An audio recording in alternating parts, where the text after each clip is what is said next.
राष्ट्र सर्वप्रथम, राष्ट्र सर्वप्रथम, राष्ट्र सर्वप्रथम, राष्ट्र सर्वप्रथम। 2021 में भारत जहां कोविड-19 से युद्ध लड़ रहा है, वहीं दूसरी ओर टीकाकरण के नए कीर्तिमान भी स्थापित कर रहा है।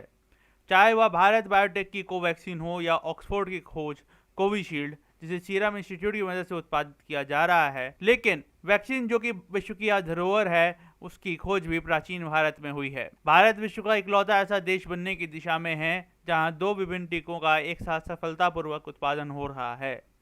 कहा जाता है कि प्राचीन समय में चेचक की महामारी के बाद भारत के विद्वानों को यह विश्वास हो गया कि एक बार किसी को चेचक होने पर दोबारा नहीं हो सकता। इसके बाद उन्होंने एक ऐसी विधि का आविष्कार किया जिसे आज की भाषा में इनॉक्यूलेशन कहा जाता है। लेकिन धीरे धीरे भारत के वैज्ञानिक और सांस्कृतिक पतन के कारण इस पर अधिक काम नहीं हो पाया। लेकिन पश्चिम में एडवर्ड जेनर, जिन्हें वैक्सीनेशन का पिता कहा जाता है, उन्होंने काउपॉक्स पर अध्ययन कर इसके और चेचक की समानता का पता लगाया और 1798 में अपनी खोज को दुनिया के सामने रखा। इस खोज के 4 वर्ष के भीतर ही 1802 में भारत की पहली वैक्सीन एनाडेस्टहॉल को लगाई गई, जो उस समय 3 वर्ष की थी। 1850 तक वैक्सीन कंपाउंड का आयात भारत ब्रिटेन से करता था। लेकिन 19वीं शताब्दी के अंत तक वैक्सीन मटेरियल की खपत बढ़ने के साथ भारत धीरे धीरे आत्मनिर्भर होता गया। इस बीच कोलेरा महामारी के कारण डॉक्टर हैफकिन को भारत की सरकार ने बुलाया, जिन्होंने बम्बई के ग्रांट मेडिकल कॉलेज में भारत की पहली वैक्सीन रिसर्च संस्था की स्थापना की, जिसे आज हैफकिन लेबोरेटरी के नाम से जाना जाता है।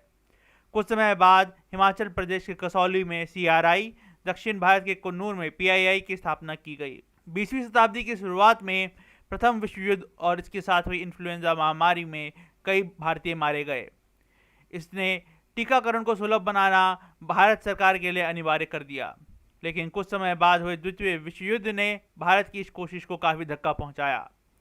हालांकि 1947 तक भारत चेचक के टीके में आत्मनिर्भर हो गया था, लेकिन अन्य बीमारियों के टीके के लिए वह लाचार था।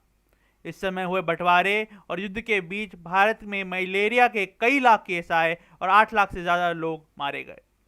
उस समय भारत की मदद कनाडा के रेड क्रॉस ने पेंसिलिन के 92 केस देकर की थी, और इसे गर्व की बात ही कहेंगे कि आज 74 साल बाद भारत कोविड के 5 लाख टीके कनाडा को देकर अपना कर्तव्य पूरा करने में सफल रहा है।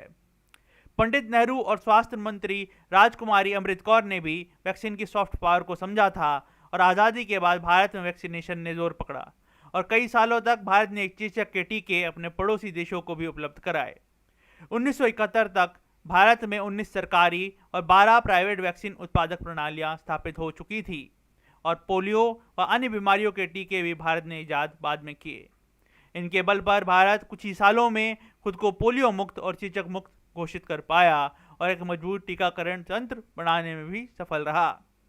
आज जब भारत फिर से एक नई महामारी से जूझ रहा है, इस समय भारत को अपनी पुरानी सफलताओं से सीख लेकर नए तरीके निकालने होंगे, ताकि आज़ादी के पहले जैसी त्रासदी दोबारा ना हो और कोई भी भारतवासी बीमारी के कारण अकाल मृत्यु को ना प्राप्त हो।